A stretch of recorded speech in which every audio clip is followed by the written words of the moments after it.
Hi friends, welcome back to our channel. അപ്പോൾ എൻ്റെ പുതിയൊരു വീഡിയോയിലേക്ക് എല്ലാവർക്കും സ്വാഗതം. ഇന്ന് നമുക്കൊരു അടിപൊളി ബീഫ് ഡ്രൈ ഫ്രൈ ആയാലോ, അതും വീട്ടിൽ തന്നെ എളുപ്പത്തിൽ നല്ല ടേസ്റ്റോടെ ഉണ്ടാക്കിയെടുക്കാം കേട്ടോ. അപ്പോൾ നമുക്കതിങ്ങനെ ചെയ്തെടുക്കാൻ നോക്കാം.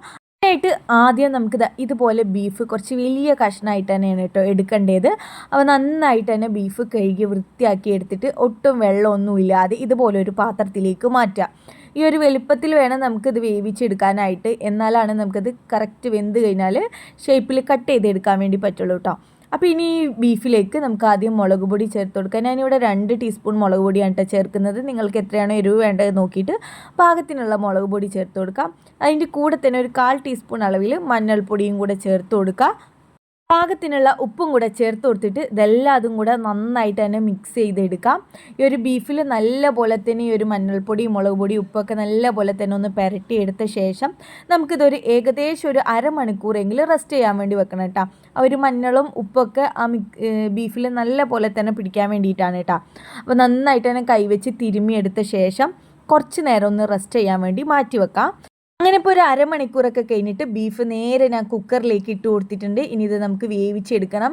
അപ്പോൾ ലേശം ഒന്ന് വെള്ളം ഒഴിച്ച് കൊടുക്കുന്നുണ്ട് കേട്ടോ. ഒരു 1/4 ഗ്ലാസ് വെള്ളമാണ് കേട്ടോ, അത് അടിപ്പിടിക്കാതിരിക്കാൻ വേണ്ടിയിട്ട്. അപ്പോൾ നമുക്ക് കുക്കർ അടിച്ചിട്ട് ബീഫ് നന്നായിട്ട് തന്നെ ഒന്ന് വേവിച്ചെടുക്കാം. എനിക്കിവിടെ ഒരു 8 വിസിലോളം വേണ്ടി വന്നിട്ടോ അതൊന്ന് വെന്ത് കിട്ടാനായിട്ട്. അപ്പോൾ അതങ്ങനെ നമ്മൾ ബീഫ് വേവിച്ചെടുത്ത ശേഷം ഇതുപോലെ ഞാൻ ഈ ഒരു ഷേപ്പിൽ കട്ട് ചെയ്തെടുത്തിട്ടുണ്ട് കേട്ടോ. നീളത്തിലായിട്ട് കട്ട് ചെയ്തെടുത്തിട്ടുണ്ട്. ബീഫ് വെന്ത് വന്ന ശേഷം ചൂടാറിയിട്ട് വേണം കേട്ടോ അത് കട്ട് ചെയ്തെടുക്കാനായിട്ട്. അല്ലെങ്കിൽ നമ്മൾ ചൂടോടെ കട്ട് ചെയ്ത് കഴിഞ്ഞാൽ അതിങ്ങനെ വിട്ട് വരുന്ന പോലെ ഉണ്ടാവും. അപ്പോൾ ഒന്ന് ചൂടാറിയ ശേഷം കട്ട് ചെയ്തെടുക്കാം. സ്മൂത്തായിട്ട് തന്നെ എളുപ്പത്തിൽ കട്ട് ചെയ്തെടുക്കാവുന്നതാണ് കേട്ടോ. അതും ഒരുപാട് തിന്നാവരുത്, എന്നാൽ ഒരുപാട് തിക്കും ആവാത്ത ഒരു രീതിക്ക് വേണം കേട്ടോ കട്ട് ചെയ്തെടുക്കാനായിട്ട്. അപ്പോൾ നമ്മൾ കട്ട് ചെയ്ത് വെച്ച് ബീഫ് ഒന്ന് മാറ്റി വെക്കാം. ഇനി ഇതുപോലെ ഒരു പാത്രത്തിലേക്ക് കുറച്ച് കോൺഫ്ലവർ പൊടി എടുക്കുന്നുണ്ട്. നിങ്ങൾ എത്രയാണോ ബീഫ് എടുക്കുന്നത് അതിനനുസരിച്ചിട്ട് വേണം കേട്ടോ കോൺഫ്ലവർ പൊടി എടുക്കാനായിട്ടും. ഞാനിവിടെ ഏകദേശം ഒരു 3 ടേബിൾ സ്പൂണോളം കോൺഫ്ലവർ പൊടി എടുത്തിട്ടുണ്ട്. ഇനി ഇതിലേക്ക് കുറച്ച് ചില്ലി ഫ്ലാക്സ് ചേർത്ത് കൊടുക്കുക. നമ്മൾ ഉണക്കമുളകൊന്ന് ചതച്ചെടുക്കൂല, അതാണ് കേട്ടോ ചേർത്ത് കൊടുത്തിട്ടുള്ളത്. അപ്പോൾ അത് ചേർത്ത് കൊടുക്കുക. ഇനിയിപ്പോൾ നിങ്ങളുടെ കയ്യിൽ അതില്ല എന്നുണ്ടെങ്കിൽ കുഴപ്പമൊന്നുമില്ല കേട്ടോ.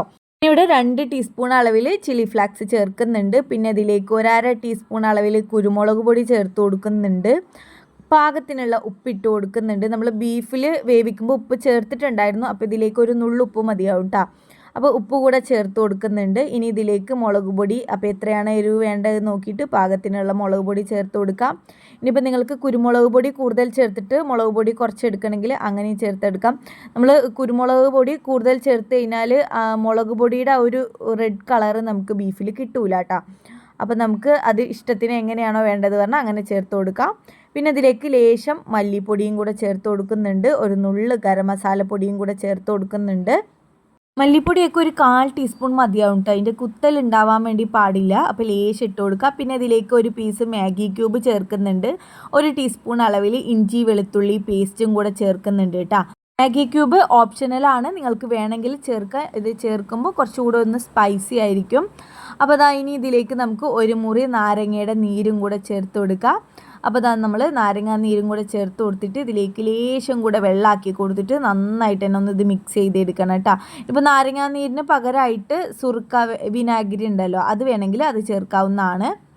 അപ്പോൾ ഇതിലേക്ക് ലേശം കൂടെ വെള്ളവും കൂടെ ചേർത്ത് കൊടുത്തിട്ട് ഞാൻ നന്നായിട്ട് തന്നെ ഒന്ന് മിക്സ് ചെയ്തെടുത്തിട്ടുണ്ട്.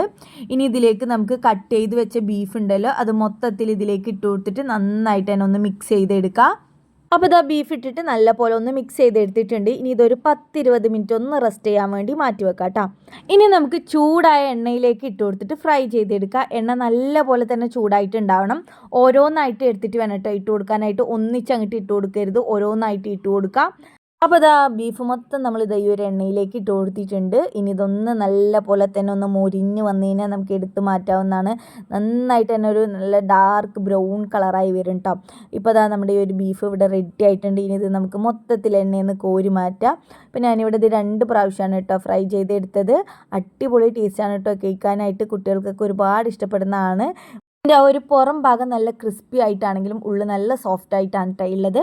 ഇപ്പോൾ ഇതിലത്തെ എണ്ണയൊക്കെ നല്ല പോലെ തന്നെ പോയിട്ടുണ്ട്. ഇനി ഇത് നമുക്ക് വേറൊരു പാത്രത്തിലേക്ക് മാറ്റിയെടുത്ത ശേഷം ഇതേ എണ്ണയിലേക്ക് കുറച്ച് വെളുത്തുള്ളിയും വറ്റൽമുളകും കറിവേപ്പിലയും കൂടി ഇട്ട് കൊടുത്തിട്ട് ഒന്ന് ഫ്രൈ ചെയ്തെടുക്കാം കേട്ടോ. ഇത് ശരിക്കും നമ്മൾ ബീഫ് കോരി എടുക്കില്ലേ ആ ഒരു ടൈമിലാണ് കേട്ടോ ഇട്ട് കൊടുക്കേണ്ടത് ഈ വെളുത്തുള്ളിയും വറ്റൽമുളകും കറിവേപ്പിലയും. അങ്ങനെ ചെയ്തെടുക്കുമ്പോൾ ബീഫിന് ഒരു പ്രത്യേകതരം ടേസ്റ്റാണ്. നമുക്ക് സെർവ് ചെയ്യുന്ന സമയത്തും കാണാൻ നല്ല ഭംഗിയാണ് കേട്ടോ. അപ്പോൾ അത് ഞാൻ കുറച്ച് വറ്റൽമുളകും കറിവേപ്പിലയും വെളുത്തുള്ളിയും ഒന്ന് വറുത്തെടുക്കുന്നുണ്ട്. ഇത് വറുത്തെടുത്ത ശേഷം ബാക്കിയുള്ള ബീഫും കൂടെ ഇതിലേക്ക് ഇട്ട് കൊടുത്തിട്ട് ഫ്രൈ ചെയ്തെടുക്കുന്നുണ്ട് കേട്ടോ. കരിയാതെ പെട്ടെന്ന് തന്നെ ഇത് കോരിയെടുക്കണം കേട്ടോ. അപ്പോൾ അതാ നമ്മൾ കറിവേപ്പിലയും വറ്റൽമുളകും വെളുത്തുള്ളിയൊക്കെ ഒരു ബീഫിൻ്റെ കൂടെ തന്നെ കോരിയെടുത്തിട്ടുണ്ട്. ഇനി ബാക്കിയുള്ളതും കൂടെ ഇതുപോലെ ഫ്രൈ ചെയ്തെടുക്കാം കേട്ടോ. അങ്ങനെ നമ്മുടെ അടിപൊളി ബീഫ് ഡ്രൈ ഫ്രൈ ഇവിടെ റെഡി ആയിട്ടുണ്ട് കേട്ടോ. അടിപൊളി ടേസ്റ്റാണ് കേട്ടോ കഴിക്കാനായിട്ട്. ഒരു പ്രാവശ്യമെങ്കിൽ നിങ്ങൾ ട്രൈ ചെയ്ത് നോക്കണം. കൂടി ഒരു വീഡിയോ നിങ്ങൾക്ക് ഇഷ്ടപ്പെട്ടെങ്കിൽ ലൈക്ക് ചെയ്യുക, ഷെയർ ചെയ്യുക, കമൻറ്റ് ചെയ്യുക, ചാനൽ ഒന്ന് സബ്സ്ക്രൈബ് ചെയ്യുക. താങ്ക്